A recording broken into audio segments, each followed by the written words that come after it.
नमस्कार. लोकसंवाद news channel मध्ये मी राहुल वेल्लाळे आपल्या सर्व प्रेक्षकांचं मनपूर्वक हार्दिक स्वागत करतो. आजला संवाद पहा लोकसंवाद या विशेष कार्यक्रमामध्ये आज जो आपण विषय घेतलेला आहे तो विषय आहे भारतीय जनता पार्टीच्या यशाचं नेमकं गमक काय. विषयाचं नाव आहे भारतीय जनता पार्टीच्या यशाचं नेमकं गमक काय.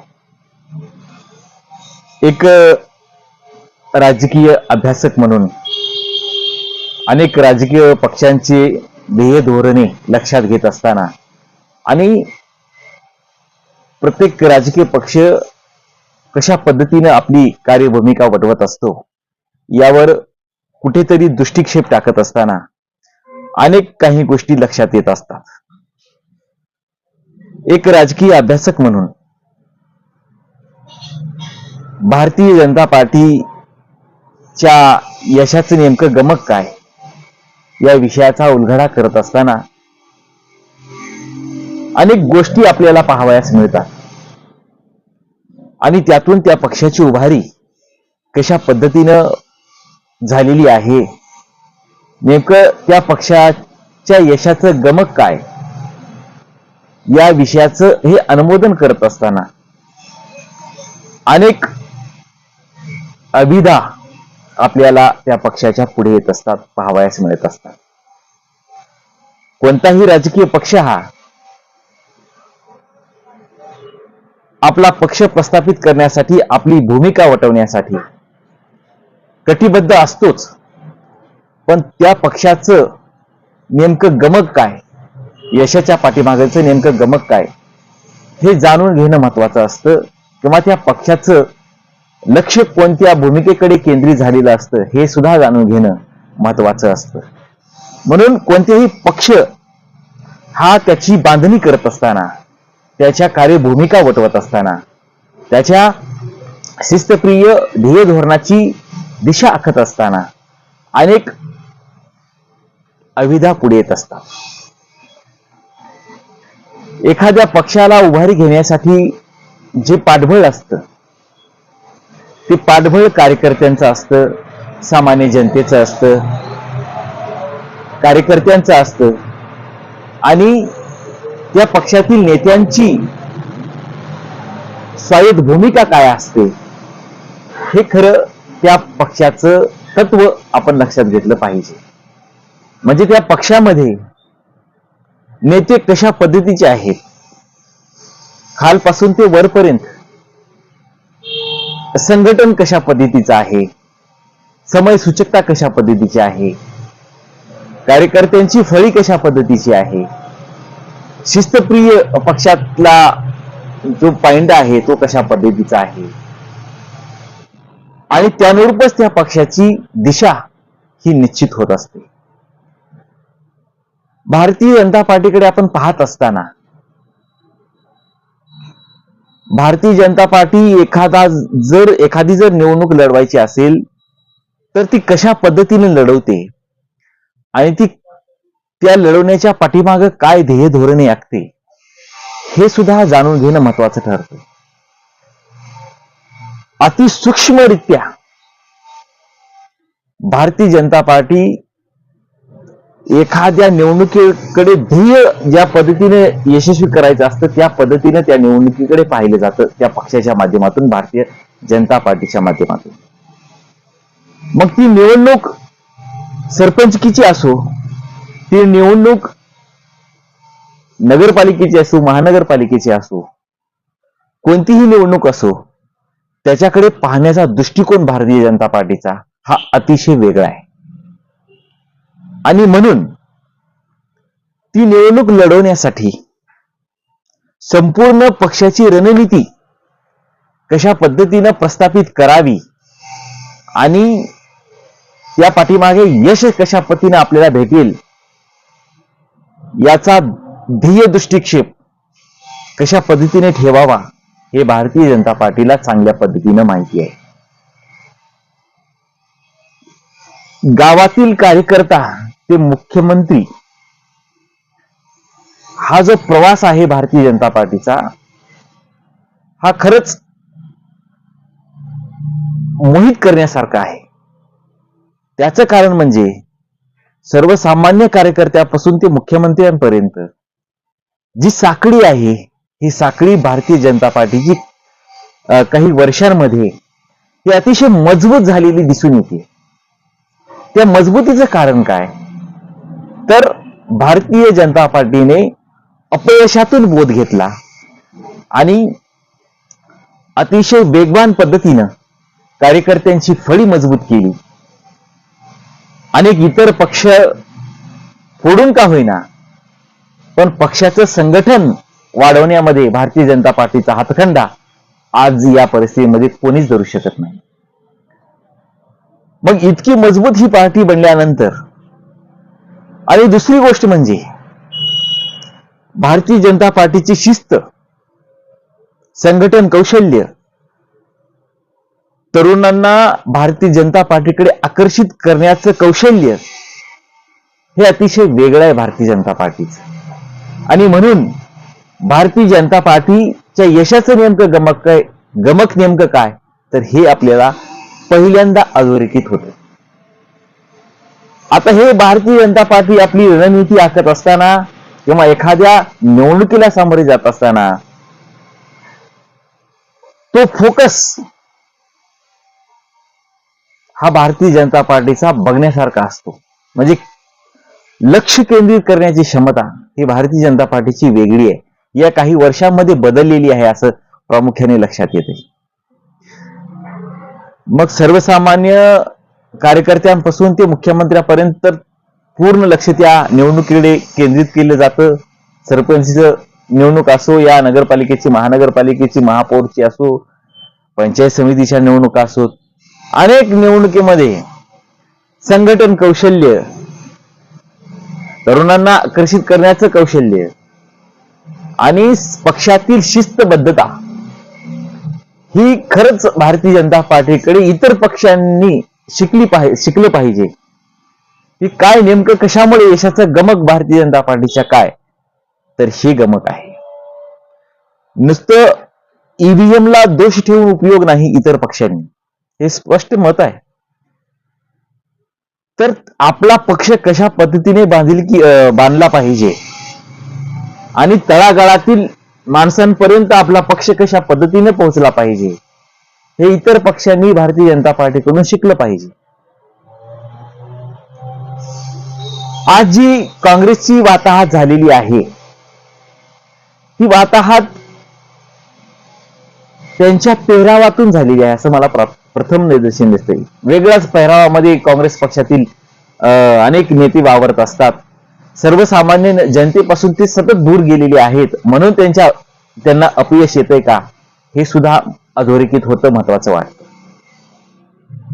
जोपर्यंत तळागाळातील व्यक्तीपर्यंत नेता पोहोचत नाही, तालुका लेवलवरचा, जिल्हा लेवलवरचा, किंवा एखाद्याकडे जबाबदारी पक्षाची दिल्यानंतर ती जबाबदारी तो नेता कशा पद्धतीने पार पाडतोय याला सुद्धा खूप महत्व आहे. एखाद्या नेत्याला जर पक्षाची जबाबदारी दिली की निवडणूक तुम्ही ह्या भागातली किंवा मराठवाड्यातली असेल, विदर्भातली असेल, पश्चिम महाराष्ट्रातली असेल, तर तुम्ही ती निवडणूक कशा पद्धतीने लढवता, तुमचा बालेकिल्ला सांभाळून तुम्ही इतर भागाकडे कशा पद्धतीने लक्ष देता, इतर जो तालुके आहेत, जिल्हा आहे, तेथील कार्यकर्त्यांची जी फळी आहे ती कशा पद्धतीने तुम्ही मजबूत केलेली आहे, हे जोपर्यंत त्या नेत्याला समजत नाही तोपर्यंत, हे संघटन कौशल्यच म्हणतोय थोडक्यात मी तुम्हाला, हे जोपर्यंत त्या नेत्याला समजत नाही तोपर्यंत त्या पक्षाची खऱ्या अर्थानं उभारी येऊ शकत नाही. हे काँग्रेसची आजची आज परिस्थिती आहे. कारण त्यांच्याकडे खूप कमकुवत संघटन कौशल्य पाहायला मिळते. नेते आपल्या वेगळ्याच पेहरावात राहतात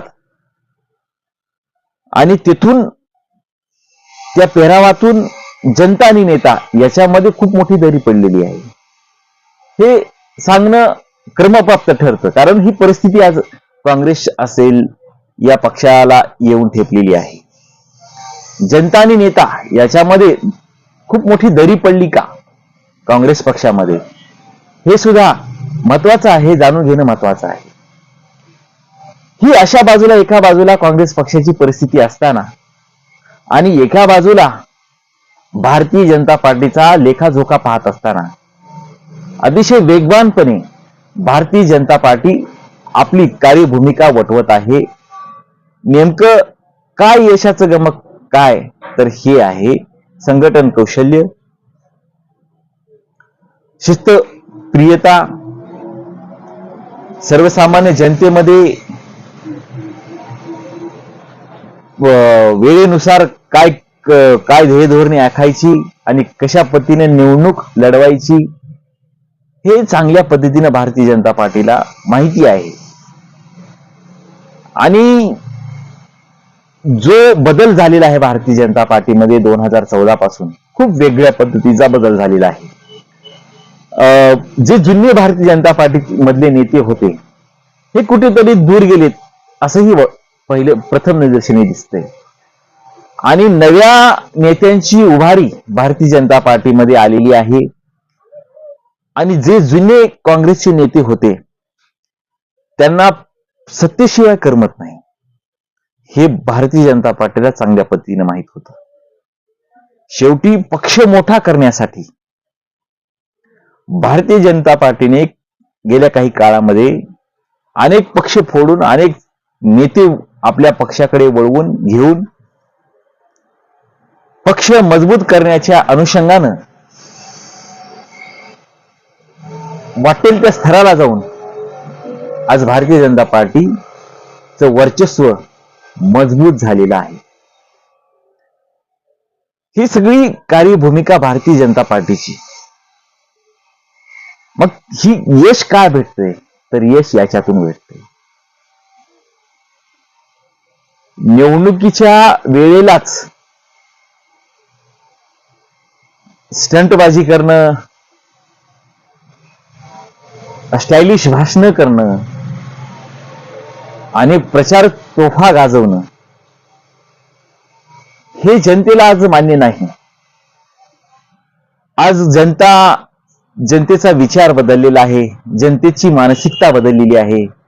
आणि जनतेला काय नेमकं पाहिजे, जनता काय शोधत आहे आणि जनतेचा कौल कशा पद्धतीनं आपल्या पक्षाकडे वळवायचा ही सगळी कलाच भारतीय जनता पार्टीला येऊन समजलेली आहे असं मला वाटतं. म्हणून यशाचं नेमकं गमक काय या विषयावर आपण जो दृष्टिक्षेप टाकत आहोत या दृष्टीला भारतीय जनता पार्टी खऱ्या अर्थानं यशाचं गमक बनू पाहत आहे. जी जुनी काँग्रेसची फळी होती ती आज डबघाईलाच आलेली आहे असं म्हणलं तर चुकीचं होणार नाही. कारण जोपर्यंत संघटन कौशल्य तयार होत नाही कोणत्याही पक्षामध्ये तोपर्यंत त्या पक्षाला खऱ्या अर्थानं उभारी येऊ शकत नाही हे महत्वाचं ठरतं. कुठलाही तो राजकीय पक्ष असो, जोपर्यंत संघटन कौशल्य मजबूत होत नाही तोपर्यंत त्या पक्षाला खऱ्या अर्थानं उभारी येऊ शकत नाही हे पाहणं औत्सुक्याचं ठरतं. आज गेल्या 2 दिवसांमध्ये नगर अध्यक्षपदाच्या निवडणुका झाल्या, निवडणुका पार पडल्या आणि निकाल सुद्धा लागला. लातूर जिल्ह्यामध्ये घवघवीत यश भारतीय जनता पार्टीला मिळालेलं आहे. लातूर जिल्हा एकेकाळी काँग्रेसचा बालेकिल्ला म्हणून ओळखला जायचा, पण आज लातूर जिल्ह्यामध्ये काँग्रेसची का आणि कशामुळे वाताहत झालेली आहे याचा शोध घेणं सुद्धा आज क्रमप्राप्त ठरतं.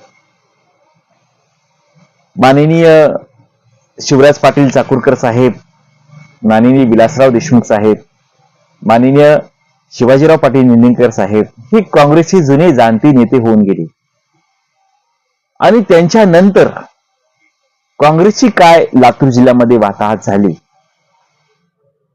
याला कोण जबाबदार, या पाठीमागे काय आहे हे सुद्धा पाहणं औत्सुक्याचं ठरतं. काँग्रेसची सर्व सूत्र आज देशमुख परिवाराकडे आहेत लातूर जिल्ह्यामधले. आणि अनेक जे निष्ठावंत कार्यकर्ते काँग्रेसमधले राहिलेले आहेत, 40-40 वर्ष लातूर जिल्ह्यामधले अनेक कार्यकर्ते राहिलेले आहेत. ते कार्यकर्ते आज भारतीय जनता पार्टीमध्ये आहेत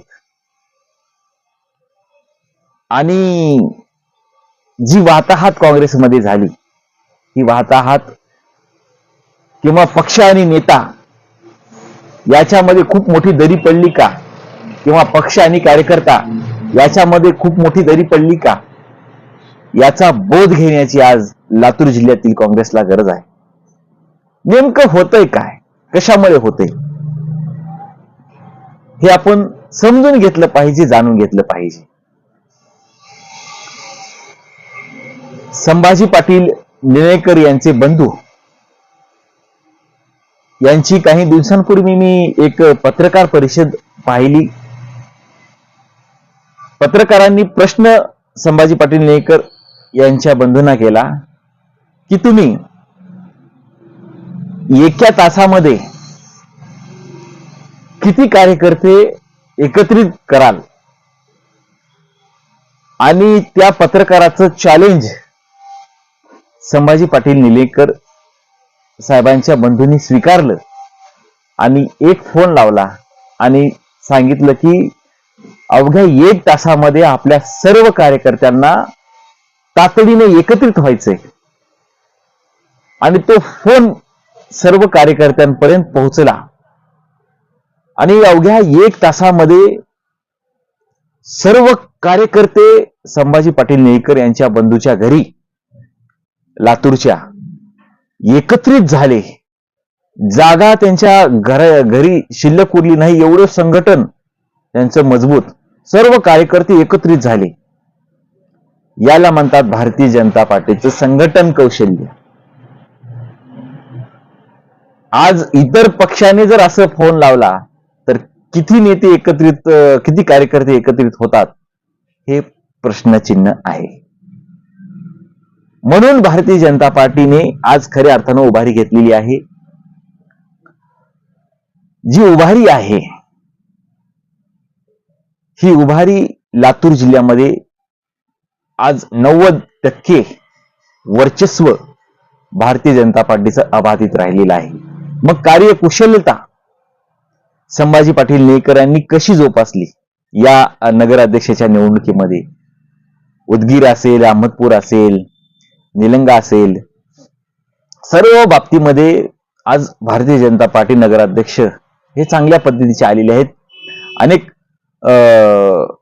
नगरपालिकामध्ये भारतीय जनता पार्टीचं वर्चस्व अबाधित राहिलेलं आहे लातूर जिल्ह्यामध्ये विशेषतः. याचं कारण काय? तर हेच की त्यांची संघाची, विशेष म्हणजे संघाची शिस्तप्रियता, संघटन कौशल्यता हे त्यांना कामी पडते संघाचं. आणि म्हणून संघ आणि भारतीय जनता पार्टी ही जी विचार कन्सेप्ट आहे, व्याख्या आहे, ही अतिशय वेगळी आणि निराळी आहे, याच्यातून निष्पन्न होते. आणि म्हणून जो प्रत्येक आज जे महाराष्ट्रामध्ये अनेक जिल्हे आहेत, त्या जिल्ह्यामध्ये कशा पद्धतीचं काम आज भारतीय जनता पार्टीचं आहे आणि कशी व्यूहरचना आखली जाते आणि निवडणुकीला कशा पद्धतीने भारतीय जनता पार्टी समोर जाते, पक्षातील एक शिस्तबद्धता कशा पद्धतीची आहे, या साऱ्या बाबीतून त्यांच्या यशाचं गमक पुढे येत असतं. काँग्रेस नेहमी म्हणत असतं की ईव्हीएम मध्ये काही त्रुटी आहेत, आमचा आक्षेप आहे ईव्हीएमवर, असं काँग्रेस सतत म्हणत असतं. पण काँग्रेसला हे लक्षात येत नाही की तुमच्या कार्यकर्त्यांची, तुमची आणि गाव पातळीवर कार्यकर्त्यांची फळी आणि नेता याच्यामध्ये किती दुतर्फा पडलेला आहे हे समजतच नाही आज गेल्या 10 वर्षांमध्ये. आणि अनेक स्टंट करून, अनेक जनतेला गुमराह करून, ईव्हीएमवर दोष ठेवून उपयोग नाही. जोपर्यंत तुम्ही तुमचं फाउंडेशन मजबूत करत नाही पक्षाचं, तोपर्यंत तुम्हाला यश मिळणार नाही. आणि जो तुमचा विरोधक आहे भारतीय जनता पार्टी अर्थात, यांचं संघटन कौशल्य पाहिले तर चॅलेंज नाही, हे आपण लक्षात घेणं गरजेचं आहे. आज अतिशय मजबूत त्यांचं फाउंडेशन, त्यांची शिस्तप्रियता, कार्यकर्त्यांची फळी, एखादी निवडणूक लढवण्याची कशा पद्धतीचं त्यांचं कौशल्य हे वेगळं निराळं आहे आणि त्यातून हे त्यांचं यशाचं गमक आज पुढे येते. अहमदपूर तालुक्यामध्ये नगराध्यक्षाच्या निवडणुका झाल्या आणि त्यामध्ये भारतीय जनता पार्टीचा उमेदवार हा अतिशय कार्यक्षम, संघटन कौशल्य असलेला, अभ्यासू असलेला, ज्ञान आणि गुणवंत असलेला, विचारसरणीचा प्रभाव असलेला आणि पक्षाची जी विचारधारा आहे त्याला कटिबद्ध असलेला असा उमेदवार भारतीय जनता पार्टीने अहमदपूर नगराध्यक्ष पदाला दिला. अतिशय सुंदर व्यक्तिमत्व म्हणून सुद्धा, वैयक्तिक सुद्धा ते चांगल्या पद्धतीचं आहे. हे भारतीय जनता पार्टी अशा पद्धतीचे उमेदवार हेरते आणि ते पुढे करते आणि सहज भारतीय जनता पार्टीचा विजय होतो. आणि नगराध्यक्ष म्हणून आज भारतीय जनता पार्टीचा अहमदपूरमध्ये उमेदवार निवडून आला. त्यांना आमच्या लोकसंवाद न्यूज चॅनल तर्फे खूप खूप शुभेच्छा आहेत. असे उमेदवार म्हणजे पक्षाचं तर महत्व असतंच, पण वैयक्तिक जर उमेदवार पाहिला तर एक माणूस म्हणून सुद्धा उमेदवार कसा असला पाहिजे याचा दृष्टिक्षेप हा भारतीय जनता पार्टीला चांगल्या पद्धतीने माहिती आहे. म्हणजे चारी बाजूने उमेदवार निवडत असताना कशा पद्धतीचा आहे, तो समाजामध्ये कसा वावरलेला आहे, त्याचं वेगळंपण कशा पद्धतीचं आहे हे जाणून घेते भारतीय जनता पार्टी. आणि म्हणून याला सुद्धा एक वेगळं महत्व प्राप्त होत असतं भारतीय जनता पार्टीच्या विचार सानिध्यामध्ये. आणि म्हणून असे उमेदवार भारतीय जनता पार्टी पुढे करत असते, निवडून आणत असते. या साऱ्या विश्लेषणातून आपल्याला एक निष्पन्न होते, हे निष्पन्न होते की संघ परिवार भारतीय जनता पार्टी हे जे आहे हे साधं अस्त्र नाही, हे खूप मोठं त्यांचं संघटन कौशल्याचं एक शस्त्र आहे. म्हणून त्यांच्यातून ती बांधिलकी ती जपलेली आहे आणि त्यातून हा यशाचं गमक सिद्ध होतं. त्यांच्याकडे संघटन कौशल्य, काम करण्याची क्षमता, मेहनती, विशेष म्हणजे भारतीय जनता पार्टी मेहनती सुद्धा आहे. हे सर्व यशाचं गमक काय, तर हे गमक या ठिकाणी निष्पन्न होतं. भारतीय जनता पार्टीच्या यशाचं नेमकं गमक काय, हा जो आपण विषय आज या चर्चेच्या माध्यमातून घेतला होता, ही चर्चा आपल्याला प्रत्येक प्रेक्षकांना कशी वाटली, काय वाटली हे आम्हाला जरूर कळवा. आणि पाहत रहा लोकसंवाद न्यूज, बातमी तुमच्या अस्मितेची. धन्यवाद.